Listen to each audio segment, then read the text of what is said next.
Hello, this is Matt on the Moon Lambeau channel. XRP just had a massive surge of new buyers, as evidenced by one important metric that I track and highlight on the channel from time to time: number of new XRP accounts created. Because let's be real, if there's a bunch of new XRP accounts being created, it's not suddenly there that there's a surge of people that have been holding XRP for the last 1, 2, 3 years all at the same time decide, I'm going to go and self-custody my XRP and take it off of the exchange where I've stored it after all time. No.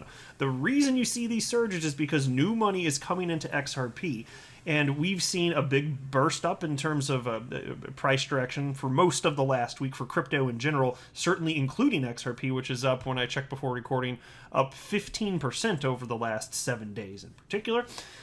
And this is just the beginning, though. I'm going to show you the numbers in just a moment here, but like the influx of new people coming in, it already appears to be staggering, especially if you just consider what, in terms of new people onboarding themselves, jumping into crypto, but specifically XRP. Like, what was it looking like over the last few years, especially given that most of the time we've been in a bear market? It's a big uptick, and I think we ain't seen nothing yet. So I want to talk about that. And also, there was this article that I wanted to run through.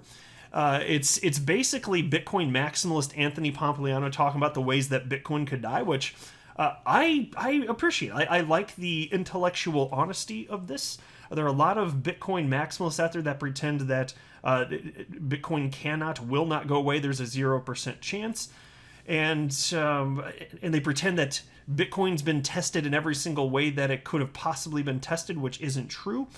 And so that's why, even though I'm pro-Bitcoin, I hold Bitcoin, and I'm long Bitcoin, I'm not 100% certain that it will be here forever. And it might, and I'd like it to, but I'm not sure.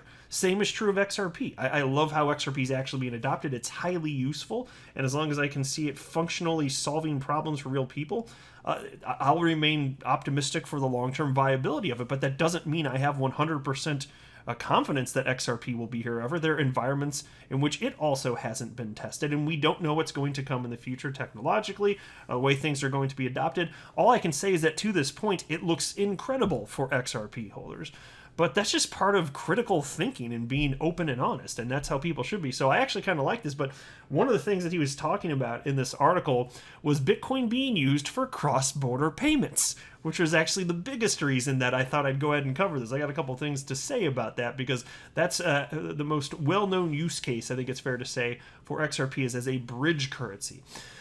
But before going further, I also want to declare I do not have a financial background of any kind. I am not offering financial advice, and you definitely should not buy or sell anything because of anything that I say or write. I'm just an enthusiast who enjoys making crypto YouTube videos, but just as a hobby, just for fun. And so what I've got here on your screen, if you look at this chart right here in the middle, this is the number of new XRP accounts activated.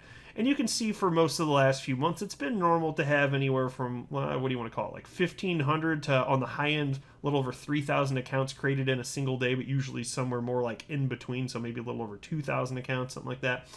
Well, as the price came back, buyers have come back into the market, it looks like. That's evidenced by a number of different metrics, but as it pertains to this, look here, over the last several days or so in particular, we had a huge spike. In fact, on September 30th, and I didn't realize this until just the other day, because this is not a metric I track every single day, but from time to time I look, and I was like, whoa, that's a spike. On September 30th, we had 6,686 new accounts created. The next day, 5,051. The next day, 6,201. Next day, 4,830. I think you get the point of this. We're going to have days, I think, by the tail end of this market cycle, when XRP finally it hits its previous all-time high and then enters price discovery, you're going to see tens of thousands of new accounts being created per day. And if there's tens of thousands of new accounts being created per day, that probably means there's hundreds of thousands of people entering XRP for the first time in their lives. And the reason I say that is I personally do not believe that most people that hold XRP are going to the trouble of custodying the XRP themselves. I think most of them just keep it on exchanges. It's a small percentage of people that actually go to the trouble of getting a hardware wallet or a paper wallet, whatever they want to do to self-custody. And so the number of people, like, it's just staggering. And I'm pointing this out to show you, like we're on the increase here, folks. And so, yes, it's true if you look historically in terms of price action, The most amazing face-melting price action happens over a very, very small percentage of days. But my gosh, those are transformative, life-changing days when they happen here. And this metric showing that we're heading in the right direction is important. And the market's moving in tandem. It should not be surprising. This is all coming. And it's fantastic seeing even today, you know, hell, even Bitcoin. Look, Bitcoin, before I started recording, it was a little over $50,000. It's 24-hour high, $50,338. Like the best days are yet ahead. And also, do you recognize this? Here's another important metric. You know how many XRP accounts there are in existence? 3,422,077.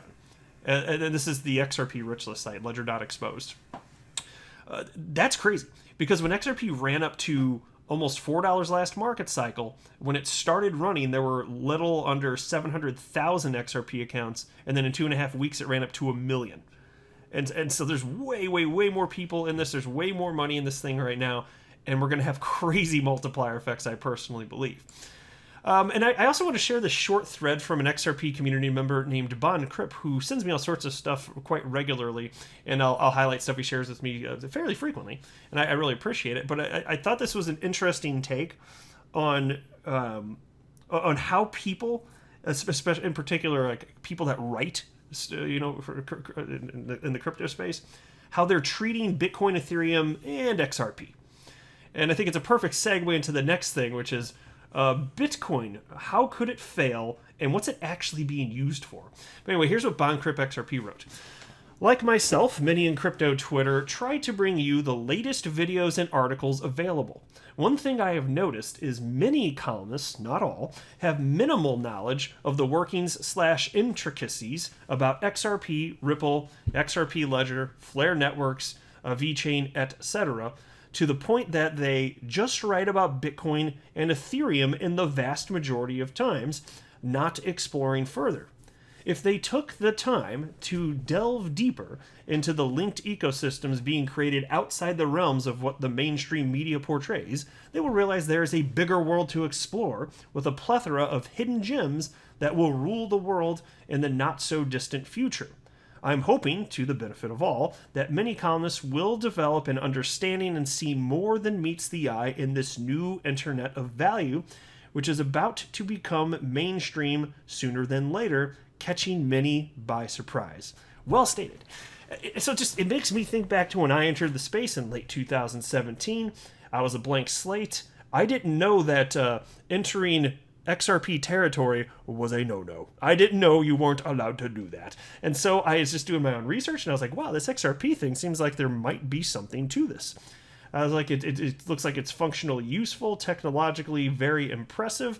And then I found out that me just, believing those to be facts, that made me the enemy of Bitcoin maximalists, basically. Like I came out, I know I already did something. I crossed a line, right? And so I think there are a lot of columnists, too, that they're playing to their audience or who they perceive their audience to be at a minimum, and they have either no takes on XRP or bad takes on XRP, and that seems pretty common. But the truth of the matter is the money is going to flow where value's being added. And where is value being added? Well, look, if you're using a cryptocurrency to solve real problems for real people, that represents value, and so the money is ultimately over the long period of time going to flow there. So as long as XRP continues to solve real problems for real people, like, I don't care how much you're ideologically opposed to it, XRP is just going to be here, and it's going to be worth a fortune because the rest of the people on the planet, they don't share your stupid ideology, and you'll see as time passes, it's just going to keep growing. And so that's a good segue into this piece, because look, Anthony Pompliano, I agree with him on a whole lot more than I disagree with him, but man, this whole maximalism thing doesn't make sense. Even so, it was nice to see some critical thinking going on here and some intellectual honesty acknowledging that there are things that could happen that could result in Bitcoin not doing so well for the long haul. So he's basically thinking of disaster scenarios, which I've done with XRP. I think anybody that's intellectually open and honest just wants to believe whatever the truth is, you'll think through stuff like that. Of course you will. It doesn't mean that he's not confident in Bitcoin. It doesn't mean that I'm not confident in XRP for applying the same type of thing in my thought process with XRP. But you should be aware of this. Of course you should. Like, I've got real money invested in XRP. Of course I'm going to think about things that might go horrifically wrong. Why would I not do that? That would be irresponsible. I'm constantly doing that, right? And if I do think XRP's going to go bust for some reason, I'll be screaming it from the rooftops on this channel, and I will exit. I will get rid of all of my XRP then. But that's not what I'm seeing. I'm seeing real world adoption increase, and I think that it's going to be like, oh my God, I really believe this for people investing in XRP now. I think for a lot of them, it's truly going to be life changing here. But here's the headline from the Daily Hodl. Here's the biggest risk to Bitcoin, according to crypto veteran Anthony Pompliano. A crypto veteran and Morgan Creek Digital co-founder Anthony Pompliano is naming what he thinks is the biggest risk to Bitcoin. In a new episode of the Best Business Show, the Bitcoin bull lays down his hypothetical long-term bear case for the leading cryptocurrency. And by the way, you'll see as we go through this, some of these critiques, it's stuff that I've been saying, and I've just been kind of annoyed by maximalists as I highlight this. I'm just like, I'm not saying I want Bitcoin to go away or that it will. I'm saying these are legit question marks, and a lot of y'all are pretending like these potential problems don't exist or aren't going to unfold. But it's actually worth talking about. Anyway, here's a quote from him.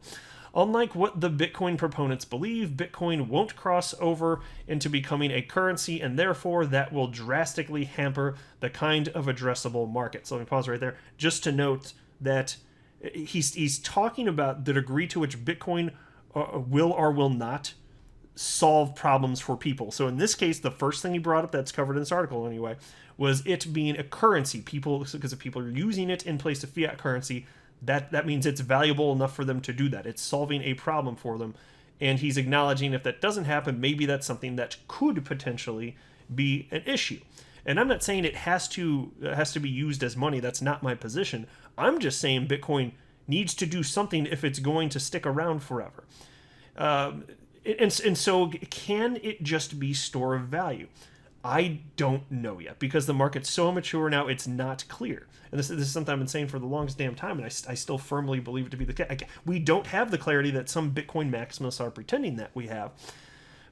But because if you think about it, if you want to invest, if you're jumping into the crypto asset class and you want to invest in a cryptocurrency as a store of value, just to diversify, even don't you think that people over the long haul are going to be more likely to invest into a crypto that is solving problems for people and businesses?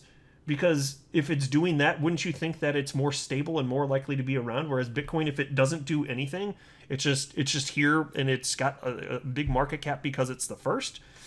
I'm more confident in putting something into money into a crypto that's actually solving a problem. So if Bitcoin is going to be around forever, maybe it's the only one that gets the free pass. It doesn't have to do anything. It's the least technologically advanced, but it was the first, and humans do believe that standards matter. And I believe that's accurate too. Like, standards actually do matter.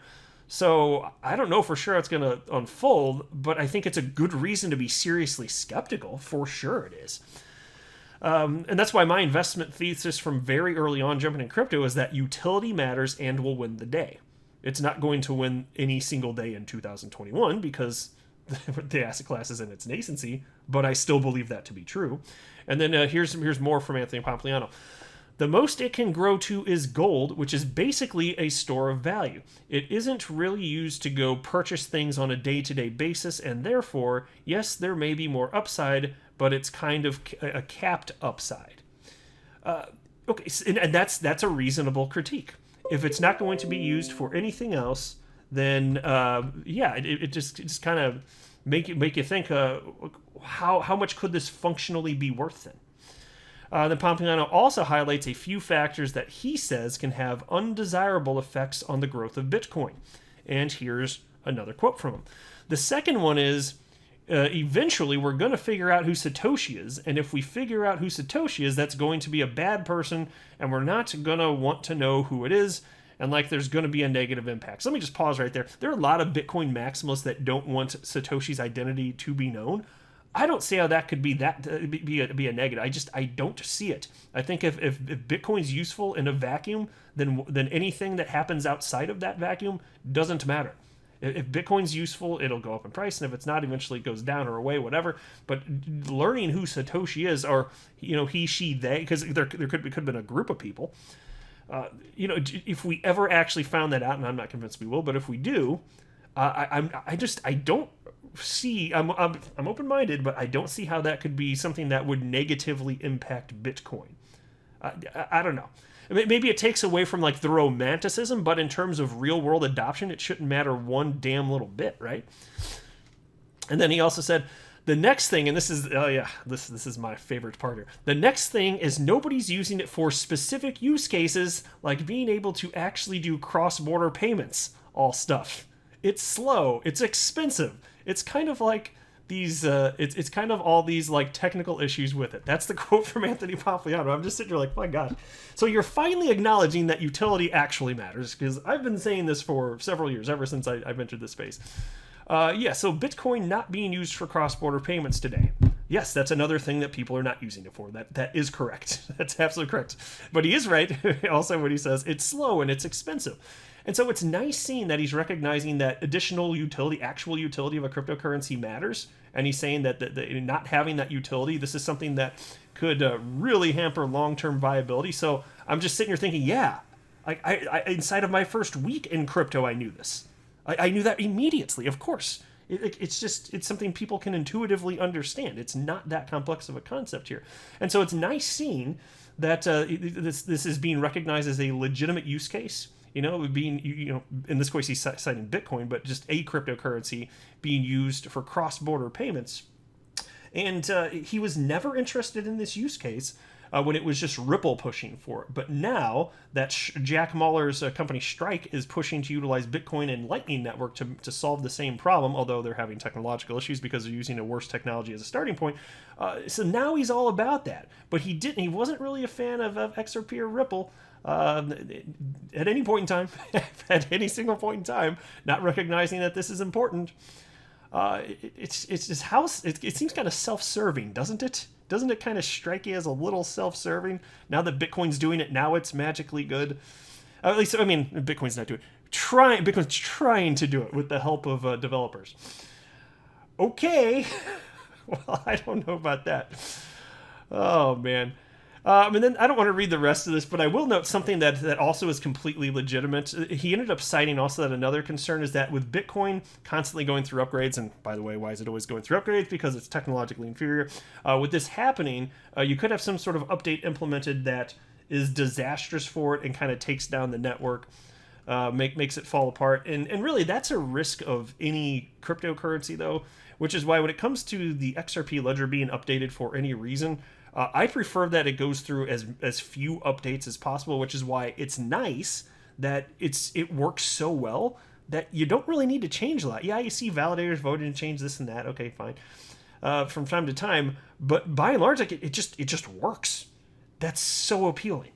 But yeah, anytime any change is made, yeah, there's always that risk, and that's just true of any cryptocurrency. Though I just think it's more scary for Bitcoin because it's constantly needing to be changed. But who knows? Maybe even that'll stop because they'll just realize, okay, there's nothing else we can do with this awful Layer 1 technology, and then everything will just be Layer 2, and then it doesn't matter. Maybe that'll happen too. I don't know. Interesting, but just stay optimistic out there. I think there's a lot of reason to be happy. A lot of adoption happening with XRP and the XRP ledger.